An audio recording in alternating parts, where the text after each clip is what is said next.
উপস্থিত প্রিয় ছাত্রছাত্রীরা, আশা করি তোমরা সবাই ভালো আছো। আজকে আমরা অষ্টম শ্রেণীর ভূগোল বিষয়ের শিলা সম্পর্কে আমরা আলোচনা করব। তাহলে শিলা বা রক্স, এবার শিলা কথাটির সঙ্গে আমরা সকলে কম বেশি পরিচিত, কারণ আমরা রাস্তার ধারে, রেল লাইনের ধারে বা পাহাড়ি অঞ্চলে, সমুদ্রের ধারে, মালভূমি অঞ্চলে বিভিন্ন ধরনের পাথর, খণ্ড, টুকরো দেখে থাকি। এবং শিলা বলতে আমরা তাদেরকে সাধারণত বুঝে থাকি।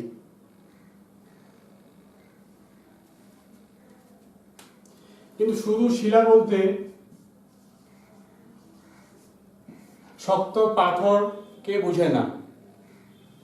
আমাদের ভূত্বকের উপরিভাগ বিভিন্ন আকৃতির নুড়ি, বালি, কাঁকড়, পলি, মৃত্তিকা প্রভৃতি উপাদান দ্বারা গঠিত, এবং এই সমস্ত উপাদানগুলি শিলার পর্যায়ভুক্ত। অর্থাৎ সংক্ষেপে বলতে গেলে শিলা হলো এক বা একাধিক খনিজের সমসত্ব এবং অসমসত্ব মিশ্রণ। এবার আমরা শিলার মধ্যে কি কি খনিজ পদার্থ থাকে বা শিলা গঠনকারী কিছু খনিজ আমরা জেনে নেব। তাহলে শিলা গঠনকারী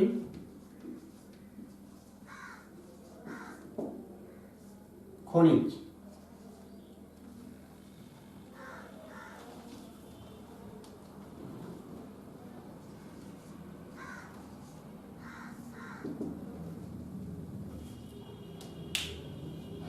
এবার শিলার মধ্যে কি কি খনিজ পদার্থ থাকে। শিলার মধ্যে বিভিন্ন ধরনের খনিজ পদার্থ থাকে। তার মধ্যে যেগুলি গুরুত্বপূর্ণ, যেমন থাকে কোয়ার্চ, ফেলসপার, অভ্র, হর্নব্লেড, পাইরক্সিন, অলিভিন, ক্যালসাইট প্রভৃতি। এবং এই খনিজ পদার্থগুলি শিলার মধ্যে বিভিন্ন অনুপাতে থাকে।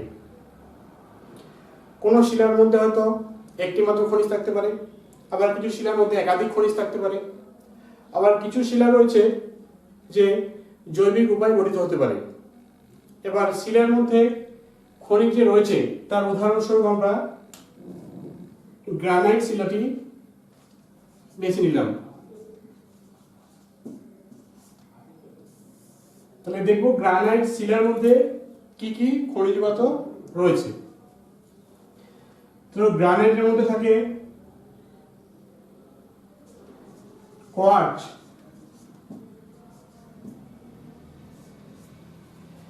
এর মধ্যে থাকে ফেলসপার,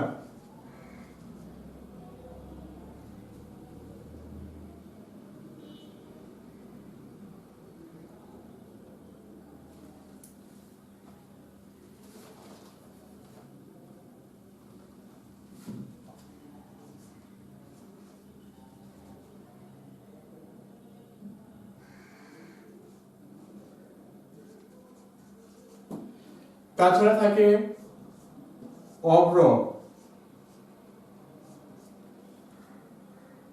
আর থাকে হর্নব্লেড।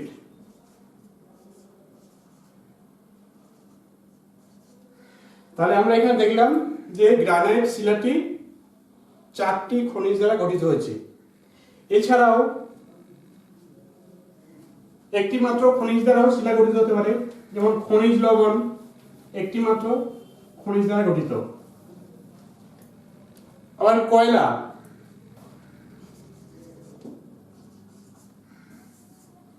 এই পাললিক শিলাটি জৈবিক উপাদানের দ্বারা গঠিত হয়েছে, অর্থাৎ উদ্ভিদের বিবর্তনে কয়লা সৃষ্টি হয়েছে। তাহলে আমরা শিলা গঠনকারী খনিজ সম্পর্কে জানলাম। এবার এখানে আমাদের আরো দুটি বিষয় জানা আছে। তা হলো শিলার প্রবেশ্যতা এবং সছিদ্রতা।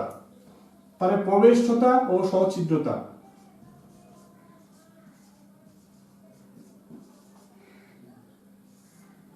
তাহলে প্রবেশ্যতা বলতে আমরা কি বুঝি? শিলার মধ্য দিয়ে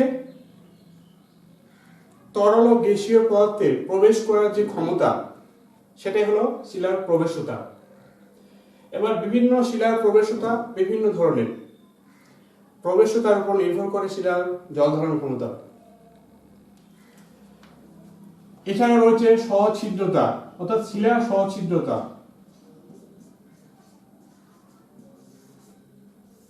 তাহলে সছিদ্রতা কি? সছিদ্রতা হলো শিলার মধ্যে যে ফাঁকা বা শূন্যস্থান রয়েছে এবং ওই শিলার যে আয়তন, এই দুইয়ের অনুপাতই হলো শিলার সছিদ্রতা। সছিদ্রতা বেশি হলে শিলার জল ধারণ ক্ষমতা বৃদ্ধি পায়, সছিদ্রতা কম হলে জল ধারণ ক্ষমতা হ্রাস পায়। যেমন বেলে পাথরের সছিদ্রতা বেশি, যার জন্য জল ধারণ ক্ষমতা বেশি।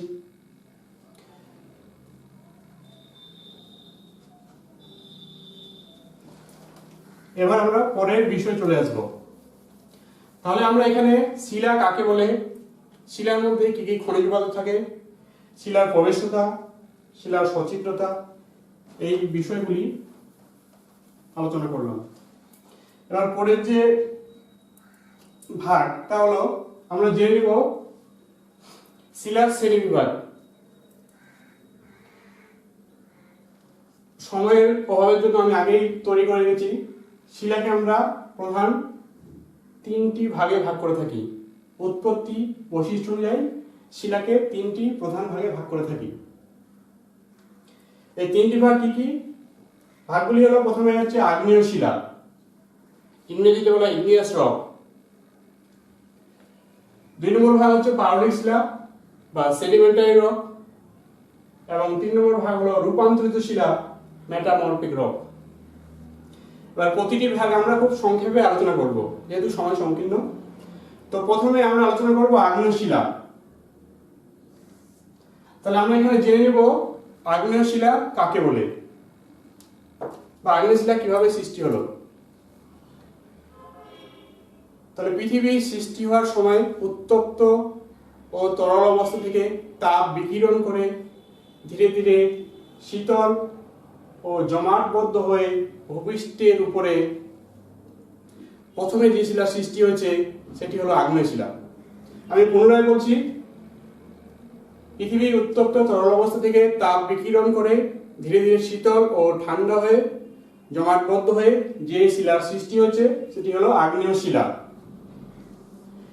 এই আগ্নেয় শিলা পৃথিবীতে সব থেকে প্রথমে সৃষ্টি হয়েছে, এই জন্য আগ্নেয় শিলা আরেক নাম হচ্ছে প্রাথমিক শিলা।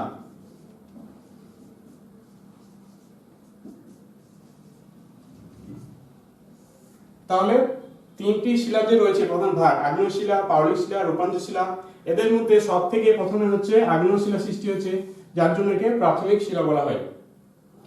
এবার আমরা আগ্নেয় শিলার কিছু বৈশিষ্ট্য জেনে নেব। কি কি বৈশিষ্ট্য রয়েছে?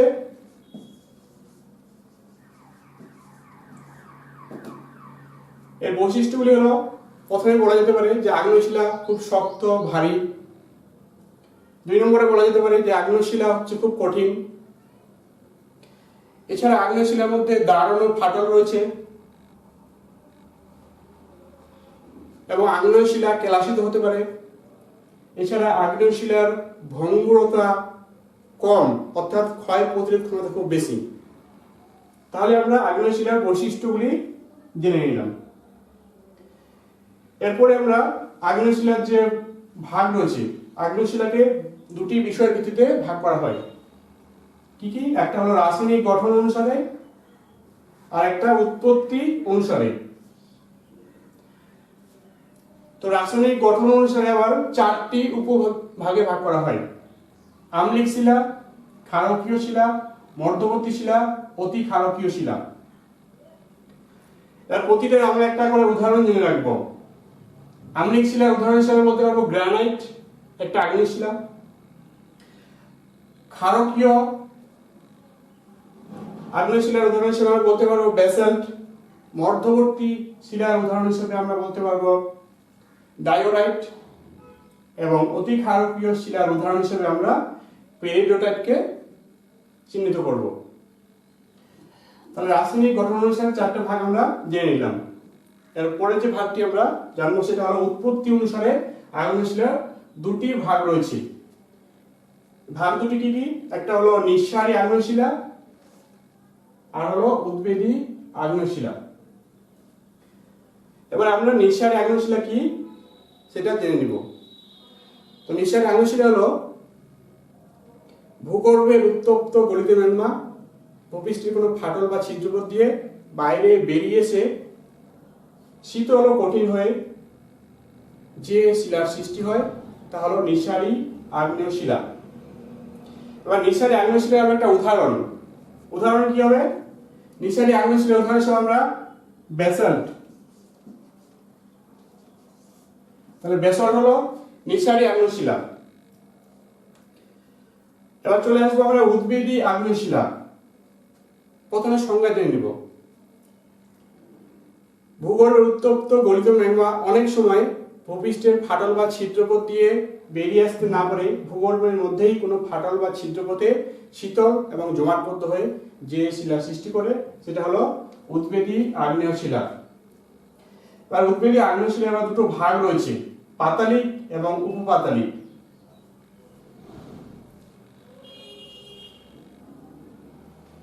এখানে আমি একটু ছবির মাধ্যমে ব্যাপারটি তুলে ধরছি। অর্থাৎ উৎপত্তি অনুসারে আগ্নেয় শিলার যে ভাগগুলি রয়েছে সেটি একটি ডায়াগ্রাম বা ছবির মাধ্যমে আমি তুলে ধরছি, ছাত্রছাত্রীদের বুঝতে সুবিধা হবে। এটা হলো আমাদের ভূপৃষ্ঠ,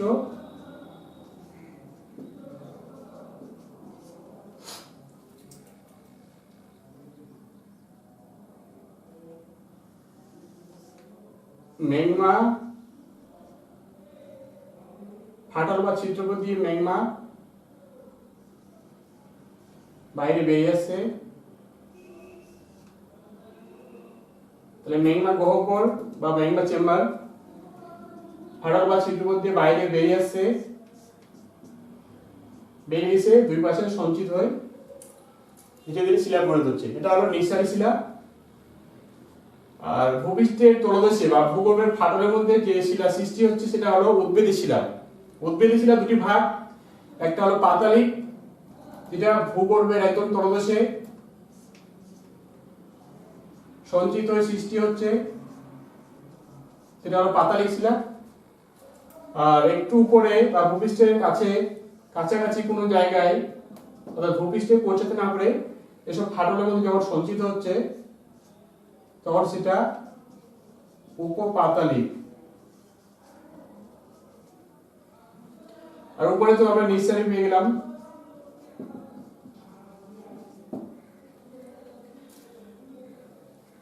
তাহলে এখানে পাতালিকের উদাহরণ হিসেবে আমরা বলবো গ্রানাইট, উপপাতালিক হচ্ছে ডলোরাইট। তাহলে আমরা এখানে আগ্নেয় শিলার শ্রেণীবিভাগ পুরোপুরি জেনে নিলাম।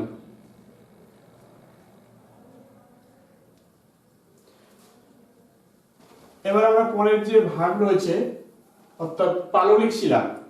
পাললিক শিলাটা আমি এখানে নতুন করে দেখাচ্ছি।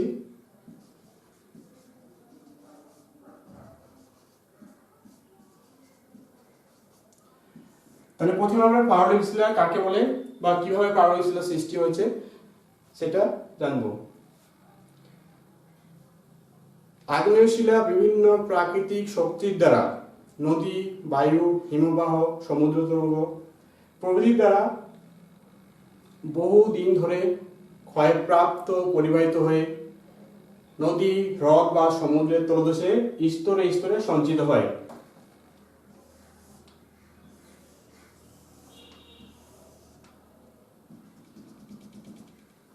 এভাবে বছরের পর বছর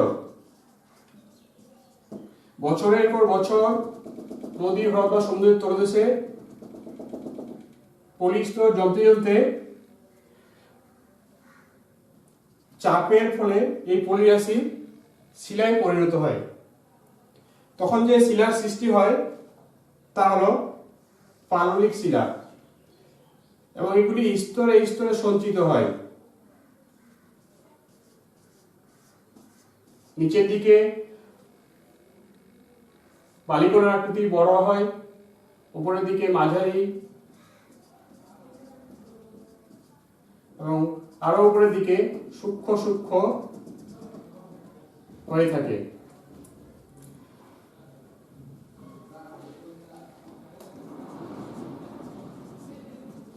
পাললিক শিলা সৃষ্টি।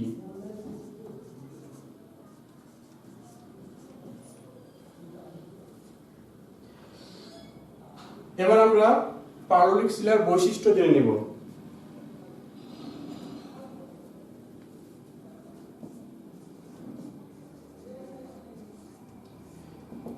কি কি বৈশিষ্ট্য হতে পারে? যেমন পাললিক শিলার মধ্যে স্তরে স্তর রয়েছে, অর্থাৎ যেহেতু স্তরে স্তরে সঞ্চিত হয় এই জন্য একে স্তরীভূত শিলা বলা হয়ে থাকে, অর্থাৎ স্তর বিন্যাস একটি অন্যতম বৈশিষ্ট্য। 2 নম্বরে বলতে পারি পাললিক শিলা আগ্নেয় শিলার তুলনায় নরম এবং পাললিক শিলার সচিত্রতা ও প্রবেশতা বেশি। তারপরে আমরা বলতে পারি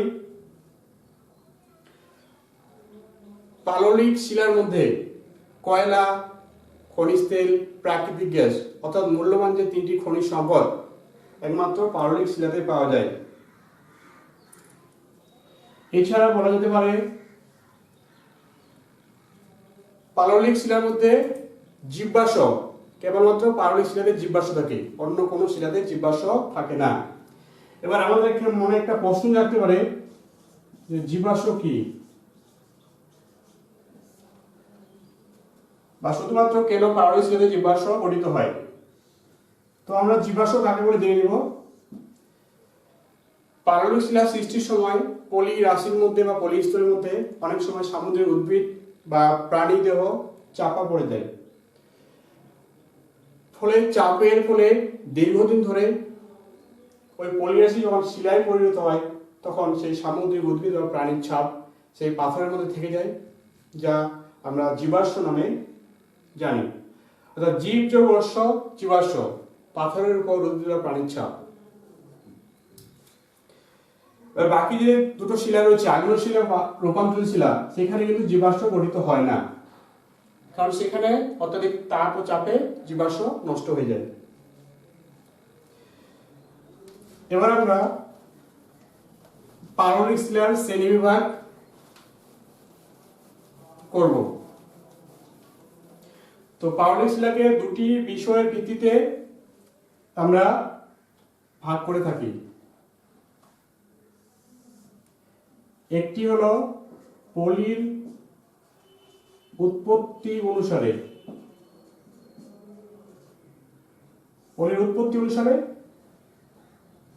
আর যান্ত্রিক উপায়ে সৃষ্ট পাললিক শিলা।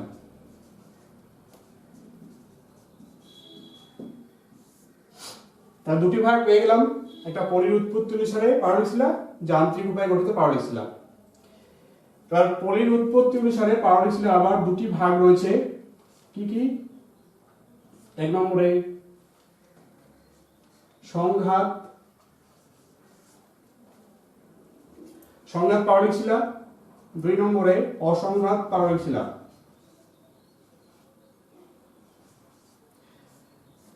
আমি খুব সংক্ষেপে আলোচনা করছি, সময় যেহেতু শেষের দিকে।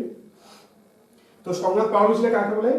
যখন কোনো পুরনো শিলা চূর্ণ বিচ্ছিন্ন হয়, সেই ক্ষয়ীভূত পদার্থগুলি পরবর্তীকালে জমতে জমতে যে শিলার সৃষ্টি হচ্ছে সেটা হলো সংঘাত পাললিক শিলা। সংঘাত পাললিক শিলার উদাহরণ হিসেবে হবে কংগ্লোমারেট। এবং অসংঘাত পাললিক শিলা কি? অসংঘাত পাললিক শিলা হলো রাসায়নিক বা জৈবিক উপায়ে গঠিত পাললিক শিলাকে অসংঘাত পাললিক শিলা বলে। এর উদাহরণ হিসেবে আমরা বলতে পারবো চূড়া পাথর। তাহলে কংগ্লোমারেট হচ্ছে সংঘাত,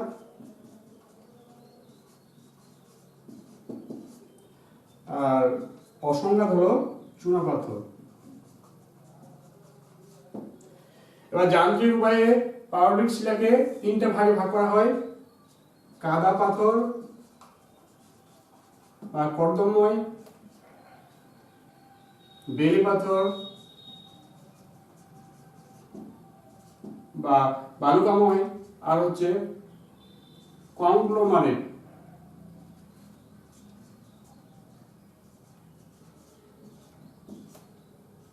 বা প্রস্তরময়। তাহলে আমরা এখানে পাললিক শিলার শ্রেণীবিভাগ জেনে নিলাম। এবার শেষের যে বিষয়টা রয়েছে রূপান্তরিত শিলা, সেটা আমরা খুব সংক্ষেপে জেনে নিব। প্রথমে রূপান্তরিত শিলা কাকে বলে? তাহলে রূপান্তরিত শিলা হলো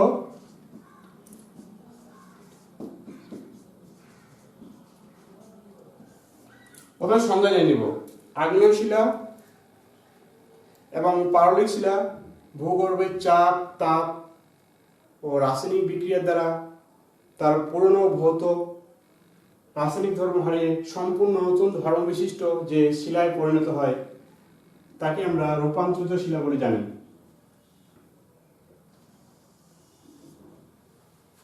এবার রূপান্তরিত শিলার কিছু বৈশিষ্ট্য রয়েছে। কি কি বৈশিষ্ট্য? প্রথমে আমরা বলতে পারি যে আগ্নেয় পাললিক শিলার তুলনায় রূপান্তরিত শিলা অনেক কঠিন। 2 নম্বরে বলতে পারি যে আগ্নেয় শিলা থেকে রূপান্তরিত শিলা হলে সেই শিলা আগের তুলনায় অনেক বেশি কঠিন হয়ে থাকে এবং আগের থেকে অনেক বেশি মসৃণ, চকচকে এবং কেলাসিত হয়ে থাকে। পাললিক শিলা থেকে রূপান্তরিত শিলা হলে সেই শিলার ভঙ্গুরতা কমে যায়, অর্থাৎ ক্ষয় প্রতিরোধ ক্ষমতা বেড়ে যায়। যেহেতু রূপান্তরিত শিলা চাপ ও তাপের দ্বারা সৃষ্ট, সেই জন্য পাললিক শিলায় থাকা জীবাশ্ম রূপান্তরিত হওয়ার সময় পুরোপুরি নষ্ট হয়ে যায়, অর্থাৎ রূপান্তরিত শিলার মধ্যে কোনো জীবাশ্ম থাকে না।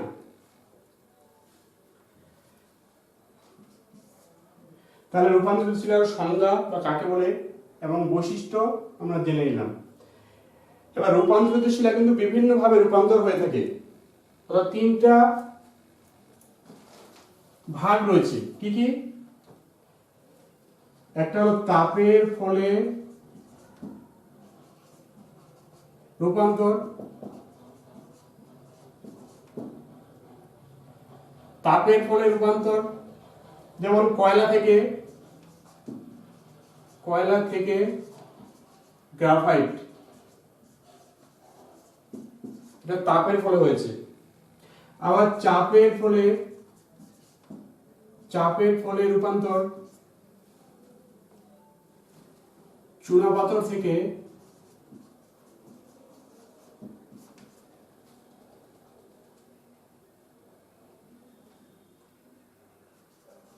মার্বেল,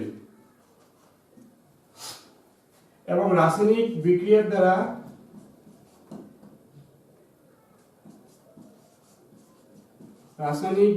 দ্বারা রূপান্তর, এটা হলো অ্যান্ডালুসাইট থেকে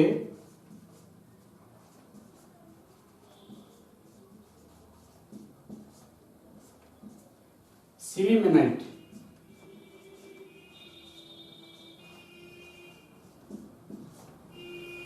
অর্থাৎ 3টা যে রূপান্তর রয়েছে, তাপীয় রূপান্তর, চাপীয় রূপান্তর এবং রাসায়নিক রূপান্তর, আমরা এখানে পেয়ে গেলাম। এবার আরো একটু আমরা জেনে নিব কিছু শিলার রূপান্তরিত রূপ।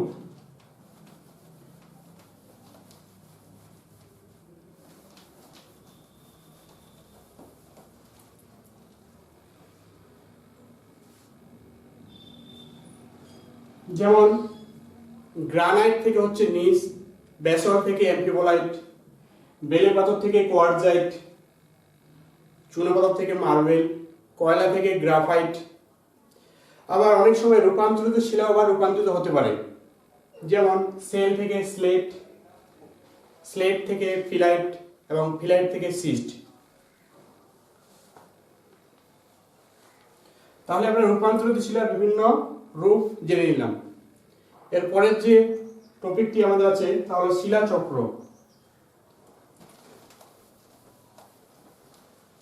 সংক্ষেপে আমরা শিলাচক্র জেনে নিব।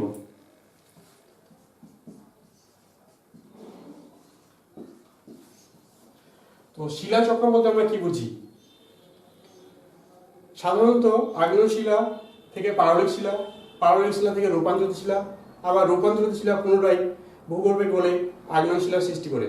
অর্থাৎ শিলার যে চক্রাকার আবর্তন, এটাকে আমরা সাধারণত শিলাচক্র জানি। একটি ছবির মাধ্যমে আমি বিষয়টি বোঝানোর চেষ্টা করছি।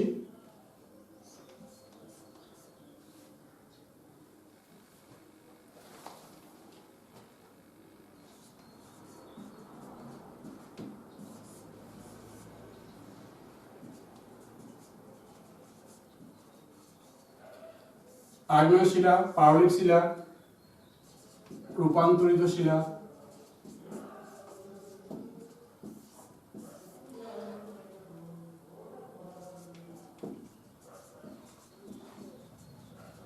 ভূগর্ভে গলন।